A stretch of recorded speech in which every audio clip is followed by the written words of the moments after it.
Eh bien parce que cette fusée Ariane, la 5e du nom, qui est envoyée régulièrement depuis le site de Kourou, qui est un département de l'outre-mer français, eh bien ça symbolise finalement l'Europe que nous aimons et l'Europe qui fonctionne et qui ne doit évidemment rien du tout à la Commission européenne, qui ne doit rien du tout à la bureaucratie de Bruxelles, qui est aujourd'hui très largement rejetée par les nations, rejetée par les peuples.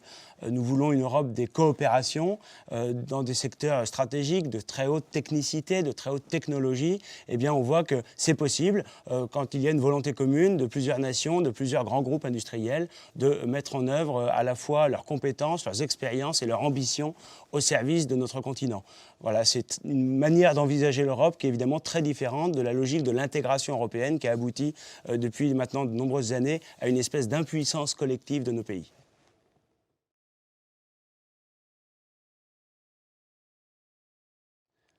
On peut d'abord faire le constat lucide que l'Union européenne ne fonctionne pas, qu'elle a échoué dans de nombreux domaines et qu'elle a organisé une forme d'impuissance collective de nos nations.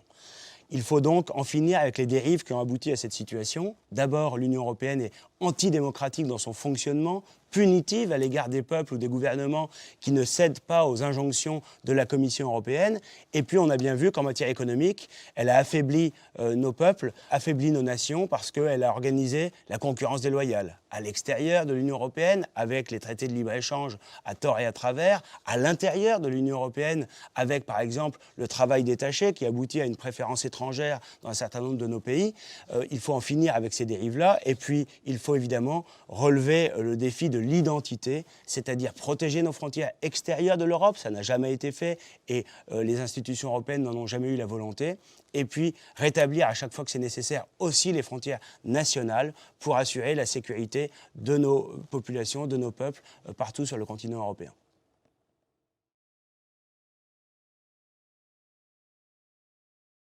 Le Parlement européen a une légitimité démocratique. C'est le cas également du Conseil, qui représente les chefs d'État et de gouvernement qui ont été élus démocratiquement. En revanche, la Commission européenne, elle est composée de technocrates non élus, sans légitimité, et il faut donc en réduire le pouvoir. Dans la réorganisation de l'Europe que nous appelons de nos voeux, il faut privilégier les relations intergouvernementales, les décisions prises dans le respect des souverainetés nationales entre les chefs d'État et de gouvernement. Le Parlement européen peut ensuite avoir un rôle très utile pour organiser concrètement les coopérations dans les secteurs clés, la maîtrise des frontières, la sécurité alimentaire, la protection des données personnelles, autant de défis qu'on devra relever dans l'avenir. Et puis la Commission européenne détient un pouvoir considérable, elle a à la fois l'initiative législative, elle a ensuite le contrôle de la mise en œuvre dans les pays, et puis elle a les directives, c'est-à-dire la réglementation qui est souvent tatillonne, tentaculaire et qui souvent contribue à paralyser l'action publique. Il faut sortir de ce modèle-là.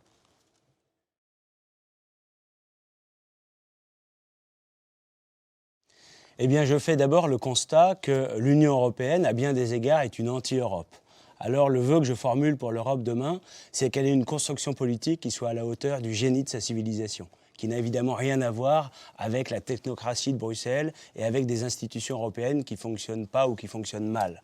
L'Europe, c'est une communauté de civilisation entre des peuples qui tirent leurs racines dans la Grèce antique, dans la Rome antique, qui ont été façonnées aussi par la chrétienté. Eh bien, nous devons puiser dans ces racines la capacité à nous projeter dans l'avenir pour assurer demain l'identité de nos nations et de nos peuples, la sécurité de nos populations et bien sûr restaurer la prospérité économique et notre capacité à nous projeter partout dans le monde. C'est ce vœu que je formule aujourd'hui. L'Europe est à la croisée des chemins. Soit elle en finit avec la logique du mondialisme, de la dilution et de la suppression des frontières, soit elle se ressource dans son identité pour assurer à nouveau son rayonnement et son renouveau dans le monde.